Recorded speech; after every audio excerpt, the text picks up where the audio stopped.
अस्सलाम वालेकुम, good morning. कैसे हैं आप सब लोग? I am sure and I hope कि बिल्कुल ठीक ठाक होंगे। मेरा नाम है आयशा यूसुफ, अपने शो में आपको खुशामदीद कहती हूँ। तो आज हमने बात करनी है तहाई अहम टॉपिक्स पर। तो अहम टॉपिक्स क्या हैं उनकी बात कर लेते हैं। आज हम बात करेंगे पीडीएम की। पाकिस्तान डेमोक्रेटिक मूवमेंट अच्छा नहीं हो रहा है उनके साथ।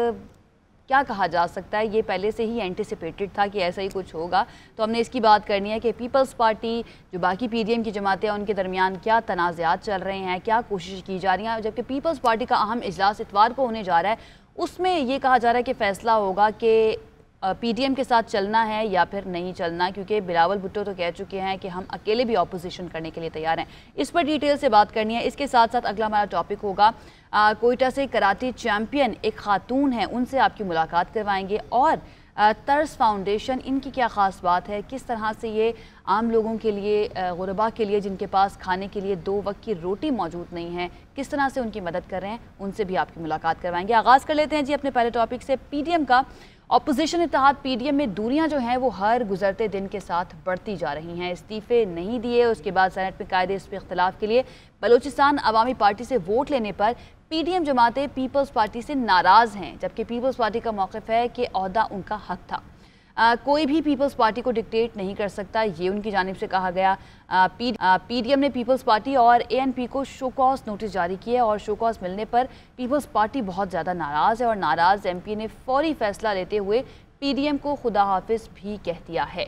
अमीर हैदर होती ने प्रेस कॉन्फ्रेंस की और ये कहा कि कुछ पार्टियां पीडीएम को ज़ाती मकासद के लिए इस्तेमाल करना चाहती हैं। वो किसकी तरफ इशारा कर रहे हैं आप ज़्यादा बेहतर समझते हैं। पीपल्स पार्टी पीडीएम से इत्तेहाद के हवाले से क्या कदम उठाएगी? सोलो फ्लाइट लेगी या फिर मुफाहिमत का कोई रास्ता ढूंढा जाएगा? सेंट्रल एग्जीक्यूटिव कमेटी इससे मुताल्लिक फ़ैसला करेगी। वैसे तो पीपल्स पार्टी और नून लीग का जब भी इत्तेहाद हुआ, चाहे वो एआरडी हो या फिर पीडीएम, उनके आपसी इख्तलाफात जो हैं वो एक दूसरे पर डील और ढील के शकूक व शुबहात जो हैं वो ले आते हैं सामने। और अब भी पीडीएम बने तो दोनों जमातों ने मुश्तरका दस्तावेज़ पर दस्तखत किए थे, जिसमें तहरीक अदम एतमाद और इज्तिमाई इस्तीफ़ों का जिक्र था। लेकिन जब इख्तलाफात सामने आए तो दोनों जमातों ने इस मुश्तरका दस्तावेज़ की अपनी अपनी तस्रीह जो है वो शुरू कर दी है। इस पर क्या पीपल्स पार्टी का मौक़िफ़ है, ये जान लेते हैं। हमारे साथ पीपल्स पार्टी के सेक्रेटरी जनरल नैयर बुखारी साहब मौजूद हैं। बहुत शुक्रिया हमें ज्वाइन करने के लिए सर। पीडीएम की तमाम जमातों को पीपल्स पार्टी के फैसलों का इंतज़ार है और ये भी सुनने में आ रहा है कि सीईसी का इजलास जो अब पीपल्स पार्टी का हो रहा है इतवार को, उसमें काफ़ी अहम फैसले हो सकते हैं। तो क्या हो रहा है सर इतवार के इजलास में? जल्द होगी। हमने जो चेयरमैन साहब ने जो सीईसी मुलतवी की थी, उसकी बुनियादी वजह ये थी कि 5 तारीख को सेनेट का इलेक्शन बुला लिया गया और नेशनल असम्बली भी इन सेशन थी। तो क्योंकि हमारे बहुत सारे सीईसी के मेंबर जो हैं वो पार्लियामेंट के मेंबर हैं, कुछ सेनेट में हैं, कुछ कौमी असम्बली में, तो इसलिए इसको मुलतवी किया गया था और बहुत जल्द इंशाल्लाह चेयरमैन साहब उसको सीईसी की मीटिंग को बुलाएंगे। अच्छा, पीडीएम के जो जनरल सेक्रेटरी हैं शाहिद खाकान अब्बासी, वो ये कहते हैं कि शोकॉज के मामले पर पीपल्स पार्टी और एएनपी एक लाइन में जवाब देकर बात को ख़त्म कर सकती थी। अगर ऐसा है तो पीपल्स पार्टी ने वुसअत क़ल्बी का मुज़ाहरा क्यों नहीं किया? शायद खाकान साहब को समझना चाहिए कि पहले उनको ये समझ आनी चाहिए कि पीडीएम कोई पॉलिटिकल पार्टी नहीं है। पीडीएम एक अलायंस है, 10 जमातों का अलायंस है। वो 10 जमातें जो इलेक्शन कमीशन के पास एनलिस्टेड हैं और उनके अपने क़वायद व ज़वाबित हैं। हमारे इस किस्म के सच रूल्स पीडीएम के तो नहीं बनाए गए और हम बराबरी की सतह पर तमाम जमातें बैठी हुई हैं पीडीएम में, चाहे वो छोटी जमात हो, चाहे वो बड़ी जमात हो, चाहे उसकी पार्लियामान में मौजूदगी है या नहीं है, लेकिन ये बराबरी की सतह पर इत्तेहाद था और ये भी तयशुदा बात थी कि हम कंसेंसस से फैसले करेंगे। लेकिन शायद खाकान साहब के पास ये कोई इख्तियार नहीं कि वो शो का नोटिस लिखें या वो एक ख़त लिखें, और ना ही ये जो कहते हैं मौलाना साहब के पास उनकी अप्रूवल से है। तो सियासत में बिलखुसूस ये शो काज मतहतों को दिए जाते हैं। पीपल्स पार्टी किसी की मतहत जमात नहीं, मेरी क़यादत किसी की मतहत नहीं, हम अलायंस में हैं। तो ये जो अब जो जमातें अलायंस में बैठी हैं, इनको तो अलायंस का तजर्बा नहीं है। पीपल्स पार्टी ने तो उस ज़माने में भी अलायंस किया ज़ियाउल हक के ख़िलाफ़ एमआरडी की मूवमेंट में, बेगम नसर भुट्टो साहबा उसको लीड करती थी और जिसमें अब दीगर जमातें भी थी, जिसमें वली खान साहब भी थे और बाकी भी नवाबजादा नसरुल्लाह साहब भी थे। तो इस एन को तो एक्सपीरियंस ही नहीं एनालिसिस का, ये तो ख़ुद क्रिएशन है जनरल ज़िया-उल हक की कि किस अंदाज से जो मुस्लिम लीग इन्होंने पार्लियामान के अंदर ज़िया-उल हक की छतरी के नीचे बनाई और जुनेजो साहब की गवर्नमेंट को डिसमिस किया और उसके डिसमिसल में इनका क्या किरदार था और फिर कैसे पाकिस्तान मुस्लिम लीग एन बनाएगी, ये सारी चीज़ें हक़ाइक़ तारीख़ में हैं और लोगों को इल्म है। हम समझते हैं कि नोटिस इशू करने से बेहतर था कि सरबराही इजलास बुला लिया जाता, बैठ के वहाँ तय कर लिया जाता और ये जो लीडर ऑफ अपोजिशन का इशू था ये रिजॉल्व हो सकता था। ये कोई इतना बहुत बड़ा इशू नहीं था, लेकिन PDM की सियासी जमातों की जो क़यादतें हैं वो कदावर शख्सियात हैं, वो सोच समझ रखती हैं, बैठ के बात तय कर लेती हैं। सही। अच्छा नईर बुखारी साहब, एक इल्ज़ाम है जो नून लीग पर बार बार लगाया जा रहा है कि नून लीग PDM को ज़ाती मकासद के लिए इस्तेमाल करने की कोशिश कर रही है। ऐसे क्या इक़दाम कर रही है नून लीग जिसकी वजह से ये इल्ज़ाम लग रहा है उन पर? ANP ने इल्ज़ाम लगाया है और ये इसकी वजाहत तो ANP वाले कर सकते हैं, लेकिन मैं ये एक बात करना चाहता हूँ कि JUI और N ये आपस में बाम इश्तराक होके अपने फ़ैसले मुसल्लत करना चाहती।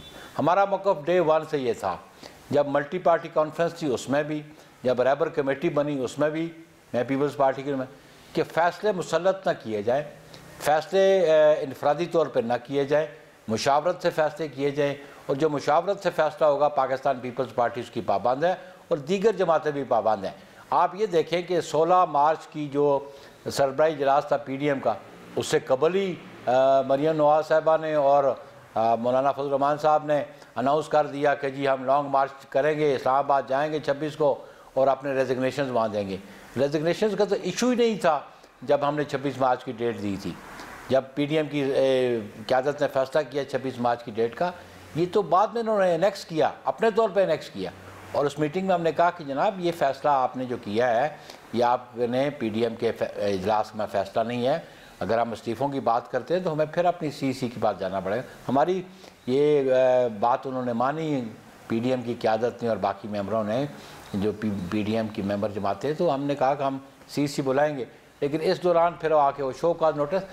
सही, यानी नईर बुखारी साहब अभी तक जो बयानात आए हैं और आपसे बात करके भी ये वाज़ेह हो गया बहरहाल कि PDM में तलखियाँ जो हैं वो बहुत ज़्यादा बढ़ चुकी हैं। तो अब पीपल्स पार्टी आगे क्या करने का सोच रही है? क्या अलहदा से अपनी सोलो फ्लाइट कर सकती है या फिर PDM के प्लेटफॉर्म को इस्तेमाल करने के लिए कोई ना कोई रास्ता निकाला जाएगा?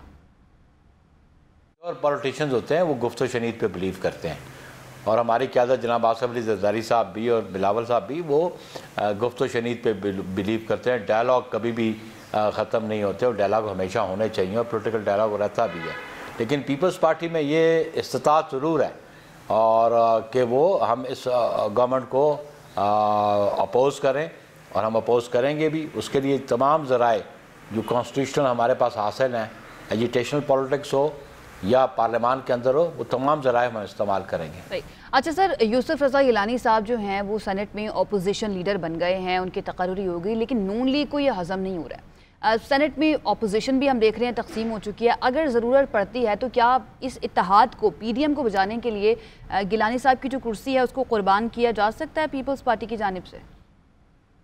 देखिए, आप गिलानी साहब जो अंडर द रूल्स, जो सेनेट के रूल्स हैं ना, वो भी लीडर ऑफ अपोजिशन बन चुके हैं और फिर अगर कोई गुफ्तो शनीद होती है, कोई प्रपोज़ल आती है, तो फिर उसका फ़ैसला भी हमारी CEC करेगी कि हमने क्या लाएम इख्तियार करना है। अच्छा सर, आखिरी सवाल का जवाब दे दें, वो ये कि जहांगीर तरीन जो हैं वो अपने ऊपर जो उनके ऊपर मुकदमात बने हैं उसके बाद वो काफ़ी ज़्यादा नाराज़ हैं हुक्मरान जमात से और कुछ ऐसी भी खबरें आ रही थी कि जहांगीर तरीन साहब जो हैं उनका पीपल्स पार्टी से रब्ता हुआ है या फिर वो पीपल्स पार्टी में शामिल हो सकते हैं। इसकी कुछ कन्फर्मेशन कर दें और ये बताएं कि अगर वो पीपल्स पार्टी ज्वाइन करना चाहेंगे तो क्या पीपल्स पार्टी में खुशामदीद कहा जाएगा उनको? ये अभी ये प्री मेच्योर बातें हैं।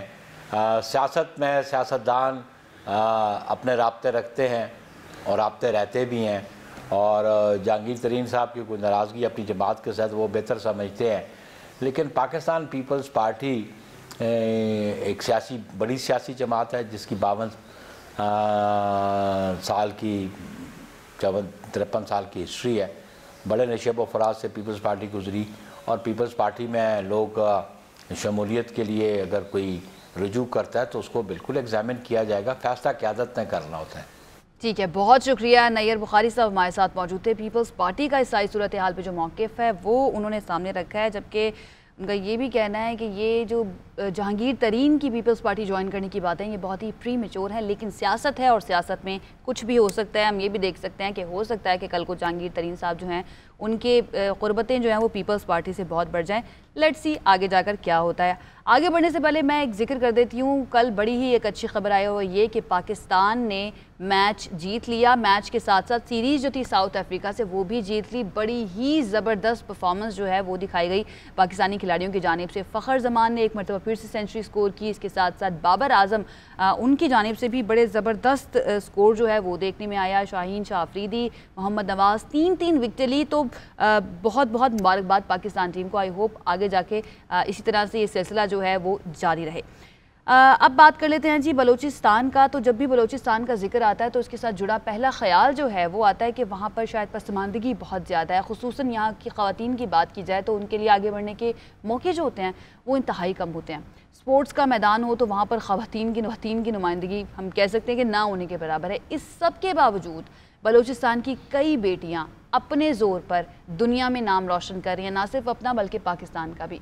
इन्हीं में कराटे चैम्पियन कुलसूम हज़ारा भी शामिल हैं। कोयटा से इनका ताल्लुक़ है और कुलसूम हज़ारा जो है वो कराटे खेलती है और 15 साल तक अपनी वेट कैटेगरी में वो कौमी चैम्पियन भी बनी रही हैं। उन्होंने 7 खेलों में भी सोने का तमगा जीतने की हैट्रिक की है। एक मरतबा नहीं 3 मरतबा उन्होंने ये सोने का तमगा जीता है और उनका ये ख्वाब है कि वो पाकिस्तान के लिए ओलंपिक मेडल जीत। कुलसूम ज़ारा जो है वो इस वक्त हमारे साथ मौजूद हैं, उनसे बात करते हैं। कुलसूम, बहुत शुक्रिया हमें ज्वाइन करने के लिए। सबसे पहले तो ये बताइएगा कि कराटे का ताल्लुक कोयटा से है, जहाँ ख़वातीन के लिए स्पोर्ट्स के मौक़े जो हैं वो ना होने के बराबर हैं, लेकिन उसके बावजूद आप ने ये चूज़ किया। आपको किस तरह की मुश्किलात का सामना करना पड़ा? तरबियत आपने कहाँ से हासिल की? अस्सलाम वालेकुम। सबसे पहले तो मैं आपके चैनल को थैंक्स करना चाहूँगी कि आप लोगों ने मुझे अपने चैनल में इनवाइट किया। और जहाँ तक आपने क्वेश्चन की है कि मैंने जिस लाइक मैंने कोयटा से स्टार्ट किया और क्या क्या प्रॉब्लम मुझे फ़ेस करने पड़े।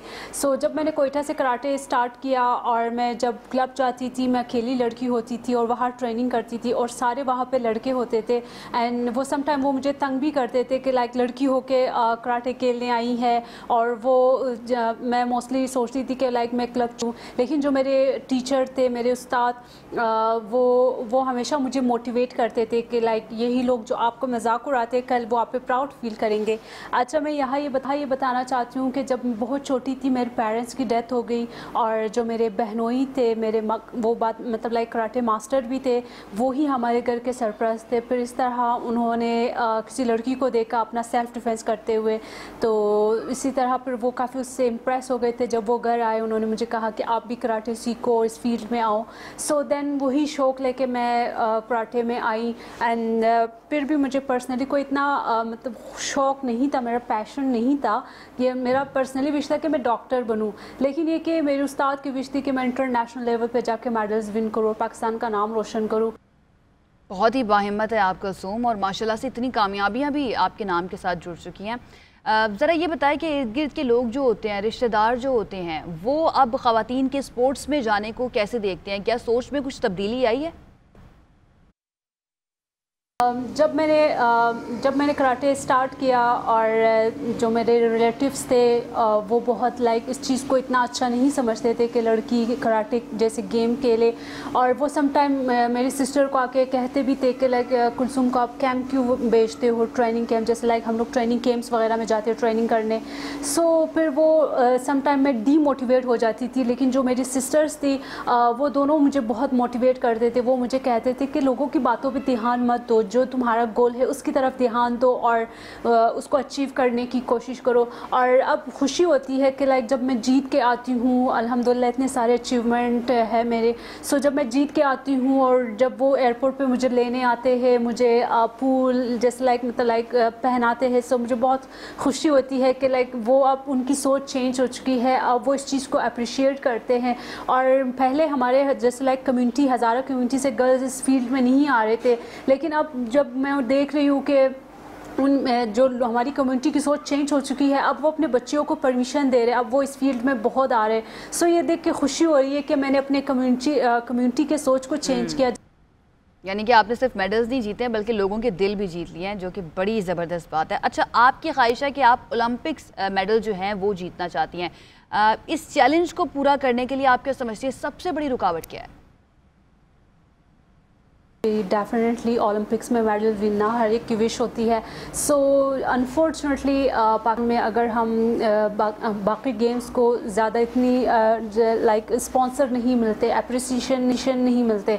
सो जैसे फ़र्स्ट टाइम कराटे को ओलंपिक में इंक्लूड किया है और जिसके लिए हमें ओलंपिक क्वालिफाइंग राउंड जाके खेलने पड़े ताकि हमें पॉइंट्स मिले। जितने ज़्यादा पॉइंट्स मिलेंगे हम ओलंपिक के लिए क्वालिफाइंग कर सकेंगे। सो आई होप कि लाइक अभी लास्ट ओलंपिक क्वालिफाइंग राउंड हो रहे हैं पेरिस में, हमारी कोशिश है कि हम उसमें पार्टिसिपेट करें और हम उसमें क्वालिफाई कर सके। सो जिस तरह क्योंकि ओलंपिक्स में काफ़ी टाइम से पाकिस्तान के मेडल्स नहीं आ रहे और हमारे कराटे टीम से बहुत सारे लोग ओलंपिक्स क्वालिफाइंग राउंड खेलने के लिए जाएंगे और हमारे एक लड़का है सादी अब्बास, वो स्टिल वो खेल भी रहा है Olympic qualifying round. So I hope हमारी टीम से कोई क्वालिफाई करे और पाकिस्तान के लिए मेडल विन करे।